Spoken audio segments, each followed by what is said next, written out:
Long live DJ Kayy. Two Glocks. Y'all remember that shit? Yes, Two DJ Glocks. Kayy, Let's bring it back Nigga. then. 2 Glocks chillin' in the front door. 32 shots, pussy, do you a war? And it's 2 bitches, why they build like a horse? You know it's push to start when I'm drilling the shark. All this sauce on me, yeah, I'm wetting the floor. Call me big anti, nothing regular dogs. She want me to bust her, I'm like, give me some more. What's up, everybody? I am Kayy Simone. Alongside me, I have none other than my partner, Ali John. You are now tuned into Champions Corner, only here at LRM Network. Before we start, it's only right to start the show off with the tragic death of legendary Kobe Bryant and his 13-year-old daughter, who were killed in a helicopter crash. It's terrible. Rest in peace, Bean, man. Facts. It's crazy. Like I was in complete disbelief. I thought you were lying when you sent it to me. I was like, wait, what? Cause I was sitting down, I was watching TV, and my cousin called me, and he's like a big Laker fan, big Kobe fan. He's like 40. He's like, "Yo, did you just hear the news?" I'm like, "What news are you talking about?" He said, "Yo, they said Kobe Bryant's dead." I said, "You lying to me?" He said, "Bro, I swear I just got the thing. I'm gonna call you back." And I'm like, all right. So then first thing I did, I turned on the news. Nothing on the news. I turned on SportsCenter. Nothing on SportsCenter. I'm like, all right, where can I go to find this? So then I go on Twitter, and I type in Kobe Bryant. Facts. And then I start, like, the first thing I see is TMZ. And, like, with TMZ, it's like, I want to believe it, but it's like, nah, I can't believe it just shit because it's TMZ at the end of the day. You feel me? TMZ does a lot. Like, TMZ don't have a lot of journalistic integrity when it comes to stuff like that. And then as the minutes went on, bigger news sources started to cover it. Like, actual news sources started to cover it. And I'm like, yo, this is really true. And my heart just broke because the initial reports was like, it was 5 people in the crash. It was messy. It was super messy. Yeah, it was 5 super people in the crash. Super insensitive also. Yeah. At the same time. But I do want to also shed light on the other families whose lives were also lost. I know they pretty much get overshadowed by Kobe Bryant and his daughter. But, I just want to wish everybody's family and keep their family in prayers. Please. From the fathers who now have to learn how to raise their children without the mom. Super sad. The children who no longer get to grow up. It's just a really, really, really tragic loss. But beyond basketball, like, I just want people to, moving forward, start living out their dreams, like the same way Kobe did. You don't have to be a fucking basketball star to realize the impact that he had on America. So, right. With that being said, rest in peace. Rest in peace, Kobe, man. And Gigi, Mambasita. Yeah.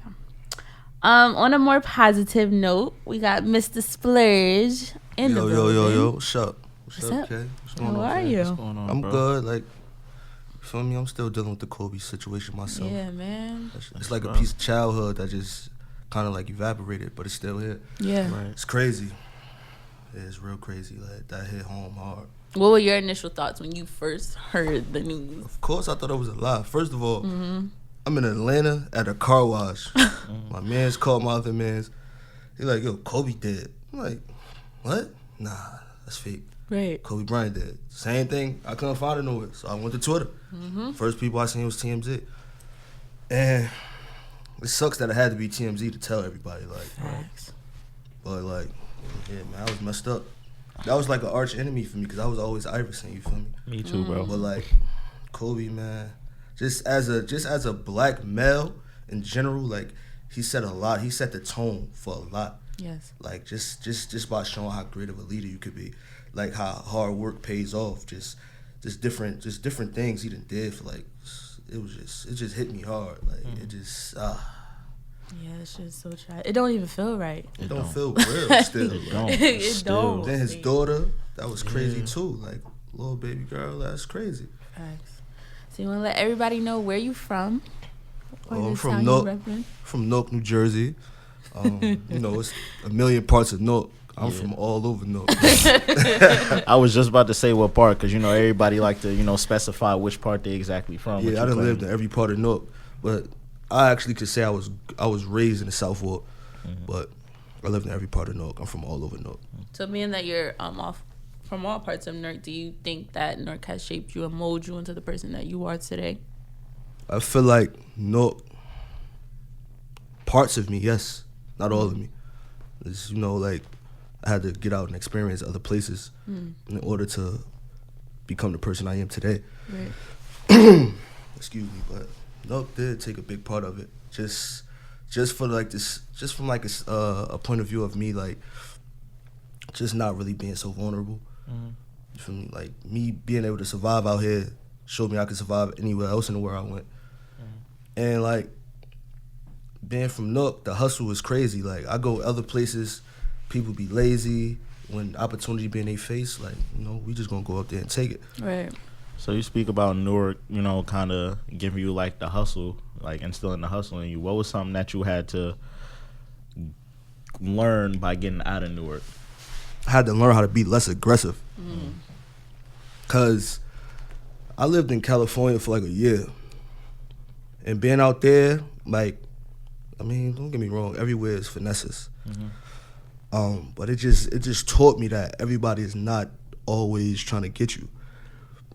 And me saying that led up to a situation that we was in Baldwin Hills. We had a party. But I'm so used to like I gotta be 50, watch everything. Yeah. I don't want nothing going missing, nothing of that. Well, I'm just so used to being on everybody neck. And my man's put me to the side. He was like, "Yo, you gotta chill, bro. Like, have fun. Like, you see what's going on there? Like, have fun." The most important part. I'm like, "Yo, bro, I can't. Like, I'm always 50 because you never know what somebody up to." And like, son, that's that East Coast stuff y'all be on, bro. Like, just chill. Ain't nobody in here on bad vibes.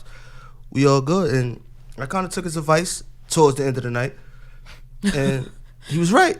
Like, towards the end of the night. He was right. So, yeah, I had to learn how to be less aggressive. Being that you have gotten a chance to travel, how important is it for artists to actually get out and see more parts of the world than where they're from? Oh, yeah, that's something big. Like, especially if you into music or whatever you into. You got you got fans everywhere. Like, we got social media now. It makes it easier for the world to touch you. So, with that being said, like, you got to go out to these places and let your fans see you. And you got to touch these people. Like, you can't stay home and just think it's going to work like that. I mean, sometimes it do, but most of the time it don't. Like, especially if you're independent, you got to get up and get out. So it's very important that an artist, get off his ass and go get it. That's really all it is, for real.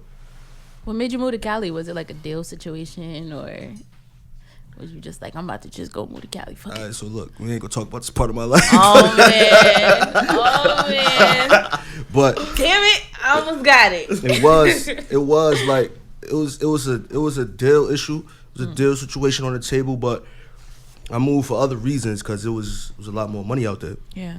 But I came back because it was kind of weird for me. California was weird for me. Like, I had to learn how to like disconnect myself from weirdos. When I say weirdos, just take it as weirdos. I don't shame nobody. They do what they do. But it's a lot. Like, you go to California, just be mindful that it's a lot of weird stuff going on. Please do. Especially if you're in the industry, like you doing music, you doing clothes, you doing anything that you get money on your own. Yeah, it's always gonna be somebody behind that door trying to get you to do something. It might not be nothing sexual. It might be something different, but it's just a lot. Keep your faith, bro. Keep your integrity. Stay 10 toes. That's all. Yeah, because a lot of people like to go out there, and because they so fixated on this dream, they'll kind of like compromise who they are, compromise their morals. Like, how important is it for you not only to make it in the industry of music and fashion, but to bring your morals and your values with you? I feel like, bro, like, integrity is everything. I'm a man at the end of the day, bro. Like, that's what I was raised on. Morals, respect, integrity. Like, so I'm bringing that with me regardless. And if I can't get to where I want to go, about having these characteristics with me, like then it's like I don't need to be there, because this is me. I'm not changing myself for nobody. You feel me? I might conform to certain things, like might dumb myself down a little bit, but like me, like nah, integrity is always it's everything, bro. So to talk about the music a little bit, 2000, I think it was 16, you dropped Jerome Jamal. Word. That was a big deal. That was fun. How did that whole thing come about? I made that, no funny shit, I made that at like 4 in the morning. Had a flight at 7 in the morning to Texas. I made that before I went to South by Southwest, my first time ever. Nice. And it was just more the space I was in my life. Like, I was in New York. I was always been in New York, but I was in New York heavy at this time, like probably every day. And I got with Osiris and Dior. They became like my little brothers. And it was just like they energy with my energy plus everybody else I was around, Taj, Chops, Ren. It just made the Jerome Jamal. And Jerome Jamal, like people ask me all the time, like, who started it? What is it? Yeah. Jerome Jamal is a lifestyle. When we first started Jerome Jamal, we always said Jerome Jamal is a fly nigga from the hood, like the superhero. Like, all the little kids want to be like him, standing third. So that's what Jerome Jamal was. And people get it confused and try to put me against Bloody or Bloody against me, where it's never that. Every time I see him, it's love. It's always love. And that'll never change. Like, you feel me? People just move on and do different things, and sometimes you don't end up a part of them things, or you don't want to be a part of them things. Right. But it's still Jerome Jamal for life. I got shit tatted on my face. Did you expect to get the reactions from that song that you did, or you already knew that shit was gonna be a go? From the beat, I kind of knew it was gonna be a go, but like when I played this snippet for him in Texas, and we posted it on the internet, and I seen how they was going crazy to it. They never heard it. Right. And I seen everybody else in the room going crazy to it. Then I wake up the next morning, that tweet went viral. I'm like, whoa, this might be the one. Right. But I wasn't even looking at it like that. I'm still halfway in the street, still doing what I'm doing, so I'm making my bread off of that. I'm not even really taking the rapping fully serious at this time. And shit, I should have took it serious. That's what I learned. For real. When was it that you decided to go serious then with the music, if it wasn't at that moment? It probably was like after I put it out on July 4th. So it probably was maybe, everybody goes serious once people start getting caught up. Okay. So it was like, I want to say probably like around October. Okay. Because everybody pressuring me like, yo, come on, bro, you got to do this. The streets like this. You got to shoot the video. Yo, I shot a video. I shot one video when it first came out. Cameraman lost all the footage. Oh. My God. I still love you though, bro. You know who you is. But I still love you. Then it took a couple more months to shoot the final version of the video. So it was like the video came way later than the song. Right. And it was just like, Which video was better? The first one, because the first one had Osiris, Dior. We was in jail. Like, it was crazy. The first one was fire. You can't lose that footage. He lost the footage, bro. It's terrible. He lost it. Yeah, the first one was fire. Like, I would have been heated. I'd have been tight. I ain't gonna hold you. That was tight. That was tight. But it was tight. like, when I'm gonna just be mad and not do nothing about it, I couldn't do nothing. It was gone. That's true. I'm like, damn, plan B. And by that time, everybody was on a move, on a run. Everybody trying. So it was like everybody couldn't even make it to the video shoot. The first one, it was crazy. Yeah. Like, I bought Newark and New York together, like dead ass. That's dope. I'm mad because I want to see it. Right. That sounds dope. I still want to see it. I never got to see it. Like, I never got to see it. Like, that shit was incredible, man. Just the energy like that we had that night. Yeah. Right. Word. So for anyone who has followed you from way back when till now, sees that you have a really, really, really big impact on the fashion industry. Like, your swag is very different. How would you describe it? It's just me. I can't really describe my style. Like, I get asked that question a lot, and I really thought to myself, trying to answer it myself. Like, Right. I can't describe it. It's just me. It all depends on my mood. I like to wear a lot of my friends' clothes, cause like support is everything. Yeah. And the designer clothes is cool. I did that such at a young age, so now I just like clothes is clothes. I just wear it however I want to wear it. I feel like you take expensive clothes and you wear them like a hood nigga. That's what make you fly. That's what I do. I don't, you feel me? I don't really do too much. I'm not about to put on a mask and go outside with a glove and shit on. Nah, I'm gonna keep it street. Right. I'm a streetwear type of dude. So You got a heavy influence on the Dipset though, right? yeah, them my Those your guys. guys? Yeah. shout out to Jim, man. Jim had a major impact in my life. Capo, word. So were they the reasons why you kind of wanted to integrate the fashion with the music? They just the reasons why I'm so like. I can honestly say, they the reasons why I'm so flamboyant with my shit. Yeah, because they was out there. Cause like the fashion, I've been a part of me forever. Like my pops, my uncles, my moms. That was hereditary for me. But Dipset just made me just open my mind. Just like, bro, fuck everybody. Do what you want. Like Cam came out wearing pink, had the whole world wearing pink. I said, fuck it, I'm gonna wear FUBU. You feel me? And I just did it like that. Shout out to FUBU too, man. Right, for real. So it's like, who's your favorite Dipset member? My favorite Dipset member might be she's member and rapper. Member. Let's do both. My favorite Dipset rapper is Cameron off top. Okay. My favorite Dipset member is Jim Jones. Okay. Yeah. I ain't mad at I really actually got to hang out with Jim Jones like as I was an adult, and like How was that? How was that? shit was fire.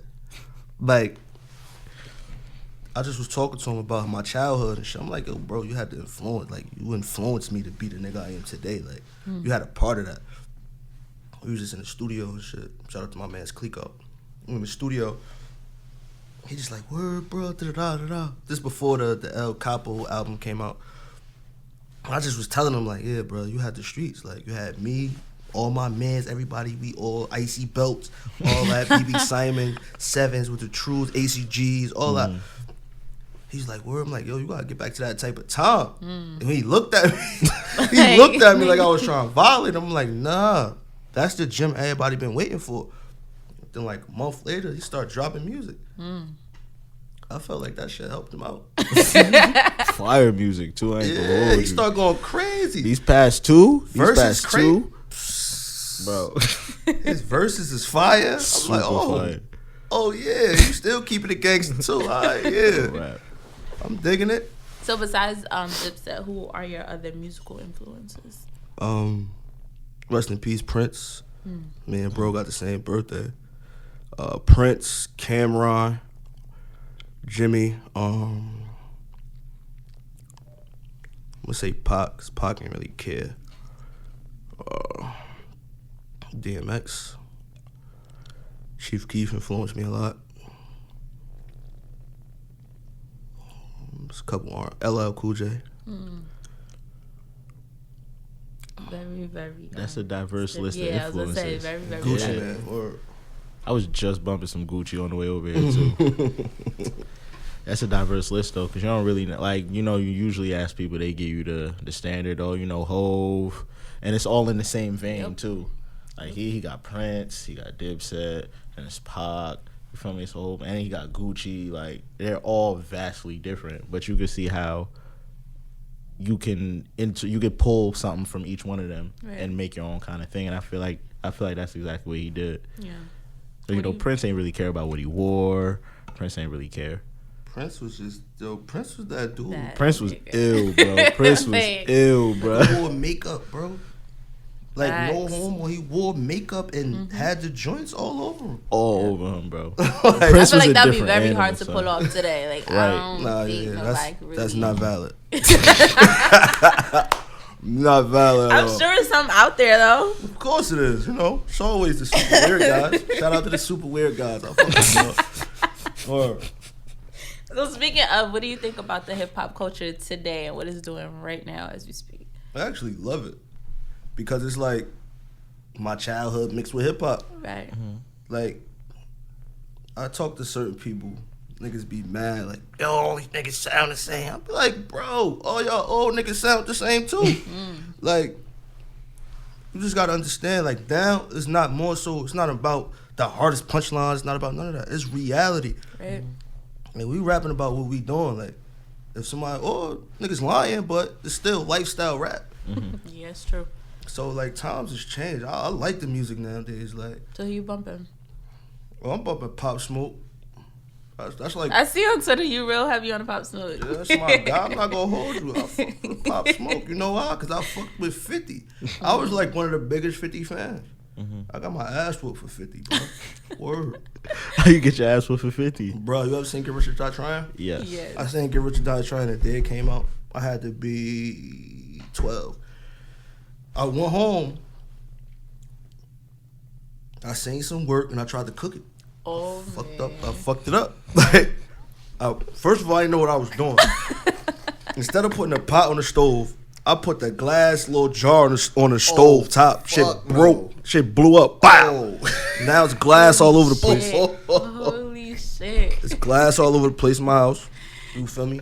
My pops come out. He like, yo, what the fuck? I'm trying to lie. Like, yo, what you mean? There's glass all over in the stove, all type of shit.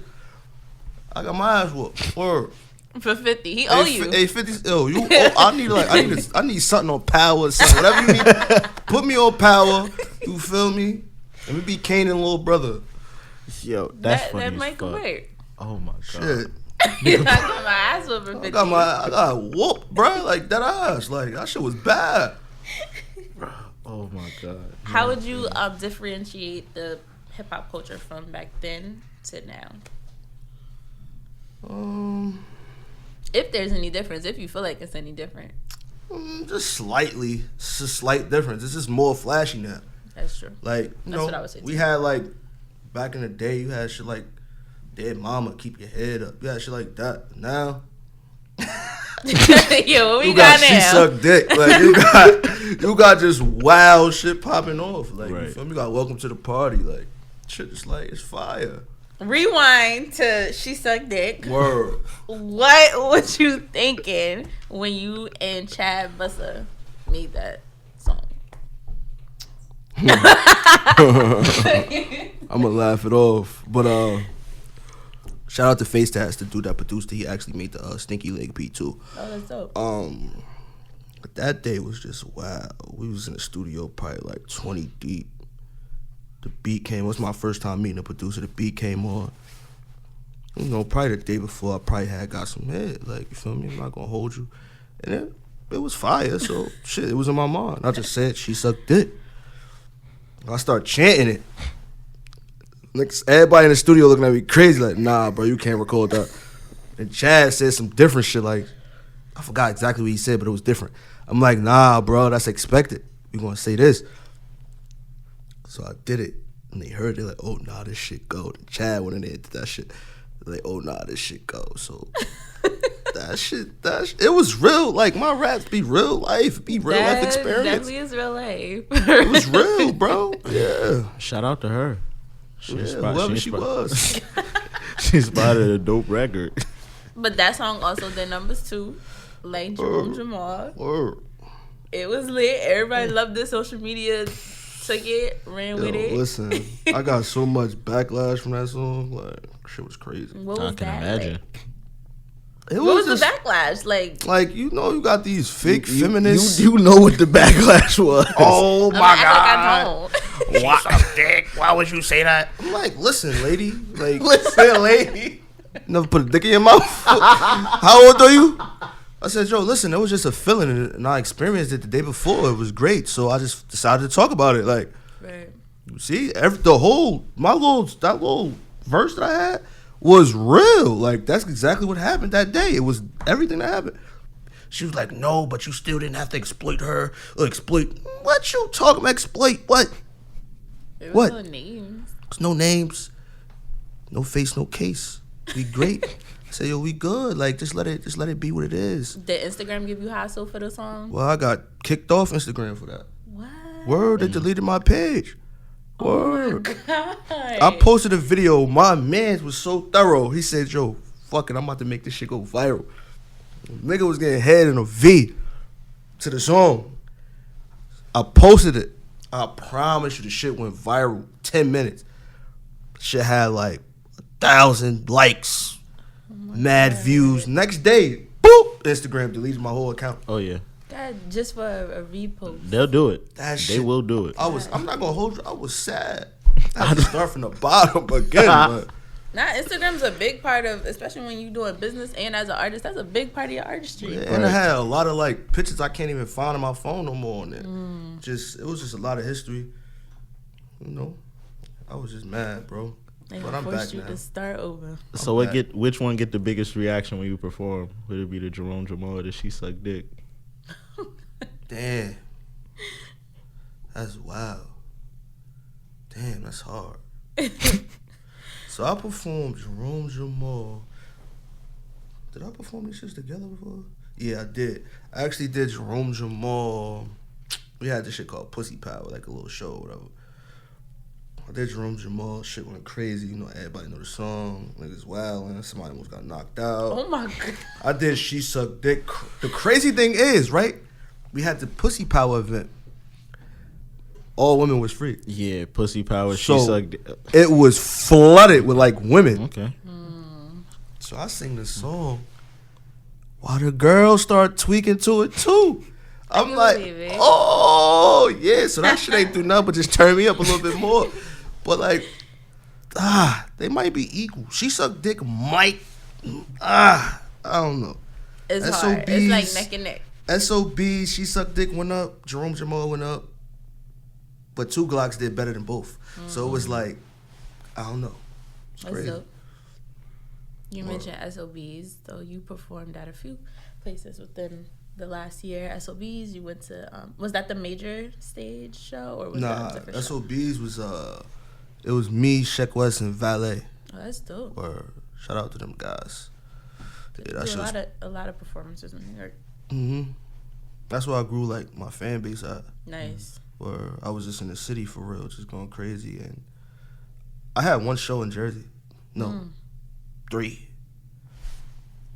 The Pussy Power shit we just threw.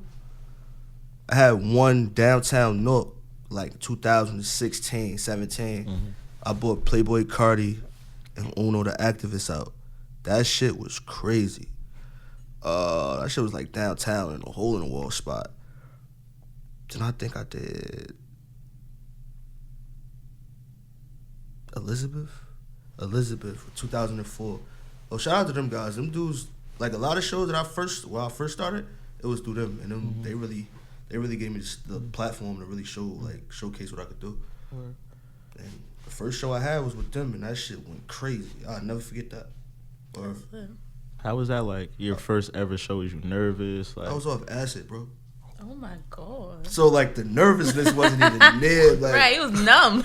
me and my man was really on the stage off acid, going crazy. And now that I think about it today, I don't even remember how that shit went. I just remember it was 3 niggas in the front. And I'm looking, it's 3 people in the front, I'm looking down. Dude's like, you fucking rock, bro. Like, what the fuck? So I'm like, oh, they had me turned up. I'm not gonna hold, they had me turned up.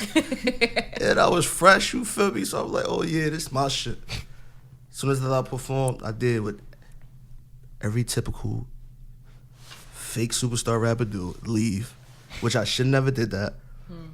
Cause I ain't get nobody Instagram. I didn't get to give nobody mine, didn't say my name.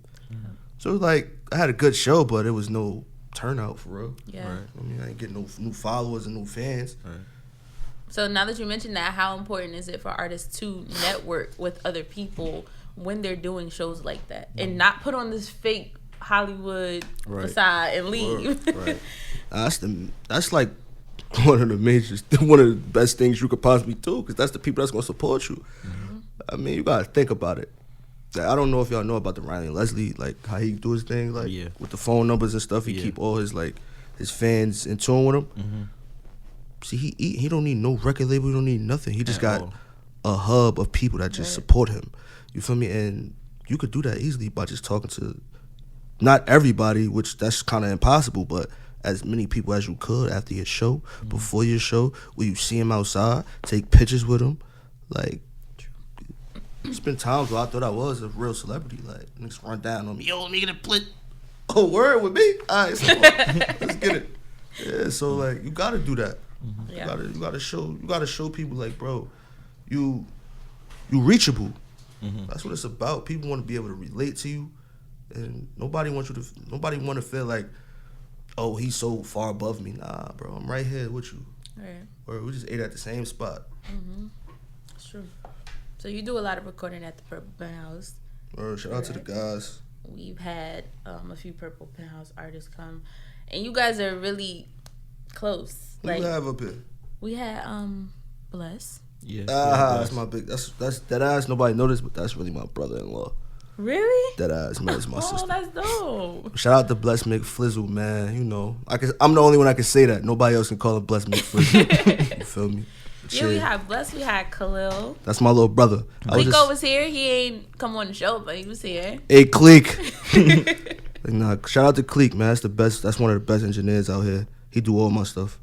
Nice. Khalil, that's my little brother. I was just with him in the A. Nice. That's all y'all. Y'all had Fame, right? We did have Fame. Yeah, Fame. Shout out to Fame. That's my guy too. Me and Fame actually got something that's about to drop in a few. Word. So shout out to them guys, man. I love them. We got LePew coming next week. Ooh, yeah, that's my guy. Me and LePew got some shit too. House people up here. Yeah, it's lit. I'm telling you. But how important is it for you to be surrounded by good people, such as the people you just named? I mean, like, you gotta, it's the energy. Energy, like, them guys, I done seen them guys on their best days and their worst days, and they just seen me the same way.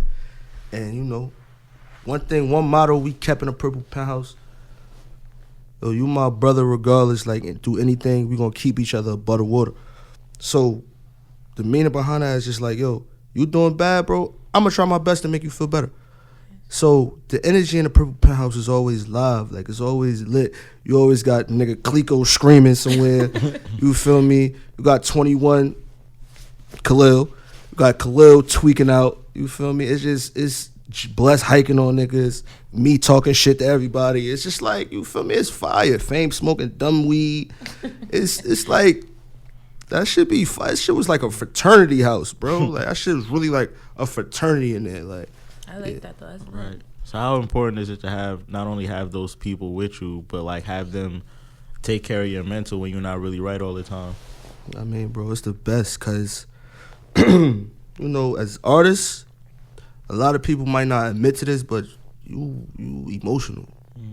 That's why we are musicians. Like we like to talk about our pain. That's the only way we get to. It's like therapy for us. So it's like, you might end up in a lot of emotional conversations when you ain't in the right frame of mind, or something crazy just happened to somebody in your family, or, you know what I mean, just situations, period, bro. Like, it been a lot of times we done all had heart-to-hearts in the room, and niggas just like, yo, bro, I love y'all, like, word. And the artistry helps because you can spill your feelings out. You feel me? Not to just anybody, but we all in the room, we all brothers, so it's like you can spill it out and nobody gonna judge you. We ain't gonna do nothing but just try to make you grow from it. That's it. That's beautiful. It is. And important because a lot of artists don't have that support system or people that they could go to and just vent. Like everybody, it's like a competition. Most niggas just want to do better than their brothers. Right. That ass. That's corny. I want to eat sad. with everybody. It's so sad. Literally, you get more joy off of helping your brothers up. Yeah. Everybody eating. Yep. Yeah. Cause who want to be like, all right, say for instance, I'm the breadwinner. All these my brothers. We go out to eat. I don't want to pay for everybody. Exactly. I want everybody to be able to pay for themselves. Exactly. I always say, out your crew, if you the sole breadwinner, you failed. Yeah. You failed. You stingy. Yep. You stingy. Like, you ain't trying to help your mans out. Or somebody along the line don't need to be there. Somebody lazy. Exactly. Somebody leeching. Exactly. Somebody, yeah. Something's going on. You get a lot of that. You gotta get to the bottom of it. You get a lot of that. You like, when you go through tough times, you see who really there, because they still gonna be there. Right. Then when you fall off, you see who is leeching, because they gonna disappear. Right. You feel me? I had a lot of those, but you know, they see me now and it's yo, bro. Of course. Yo, Of bro, course. kick it, Right. beat it, Jack. So do you, as Mista.Splurge, have like a team? You have a management team, assistant, anything along those lines, or you do all your footwork? Mista.Splurge has a management team, which includes me and my partner in crime, which is Nimi Namiro. She ain't here right now, but it's just us two for real. We do everything. Nice. You know, the network game is crazy. I built that over the years, and I just gave her everything because, like, networking and me, like, conversating with people, I'm so direct that people be feeling like I'm a threat to them. Yeah. So I let her take care of all the business work. We're talking to people over the phone and stuff like that, and it goes a lot smoother. So, yeah. That goes back to that Newark. Yeah, Just that's my aggressive. ride. I know straightforward. That's it. That's Yeah, it. like, I'm not going to sugarcoat you. I'm not going to do none of that. I'm going to let you know what's up. Thanks. So you have a new project dropping soon. Word. Shit about to drop in like 2 weeks. Right. Word. The son of hustlers, man. Word, man. Lit. The son of hustlers. Talk to us. How'd you get into that bag? Uh, What we in for? That bag been there, but it's like, for some reason lately, I just been on some like, not even on no aggressive shit. I just been on like some straight get money shit, like, and I mean, like, I guess that's now I'm a little bit older, so I'm worried about like my credit and shit now. I mean, get my life together before I really start my life all the way. And you know, the son of hustlers just come from just me being the son of two hustlers, my moms and my pops, and being raised by a bunch of them, my uncles and stuff like that. And this is gonna really show the street side. This is gonna show everything about me: street, women, fashion, just cool shit. So it's gonna be some aggressive shit on there. It's gonna be some joints for the ladies on there. It's gonna be some real shit on there, and there's gonna be some turned up shit on there. I shot 2 videos so far. Big Auntie was one of them. Word, that dropped. That's doing pretty decent right now. Split. I just shot a video day before yesterday in Atlanta. Word. Joint called Rules. Like, my cousin be always telling me about the song. Like, yo, this is my favorite song, bro. This really you. But it's like, the song just straight up, just like, niggas don't play by the rules. Like some real shit. Right. So, it's cool. Was the sole purpose of you going to Atlanta to shoot the video, or?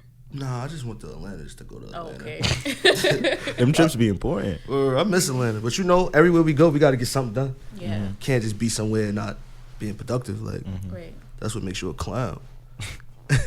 How do you come up with the treatments for your videos?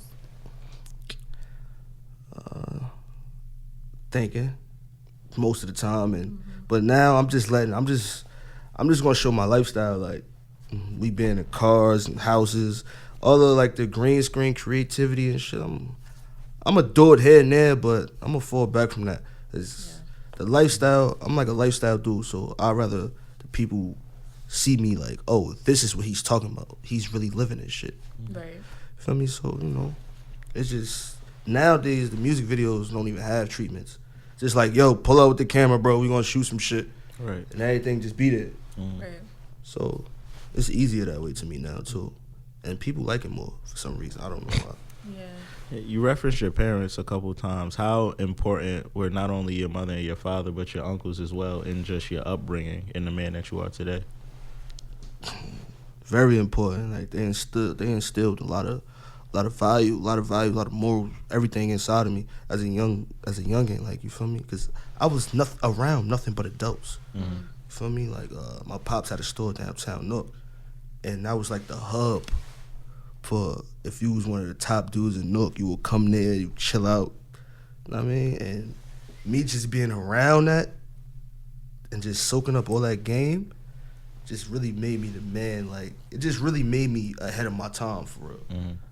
And they had a lot to do with my fashion sense too. Like, you know, niggas pulling up Bentleys. Like, I'm talking about, I'm 13, 14, my old pull up in a Bentley. I'm like, oh shit, this some Jay-Z shit right here. Feel me? Minks, all type of shit, diamond chains, like, shit's crazy, bro. I seen all this shit firsthand. My father was the first nigga I ever seen with platinum on. Like, we used to go to a spot in the Bronx called Aviani, which everybody say don't go to Elliott. That's his father. Used to go there back in the day. And shit, you should just be crazy. I used to be seeing my that shit. Like, God, I want to do this shit too.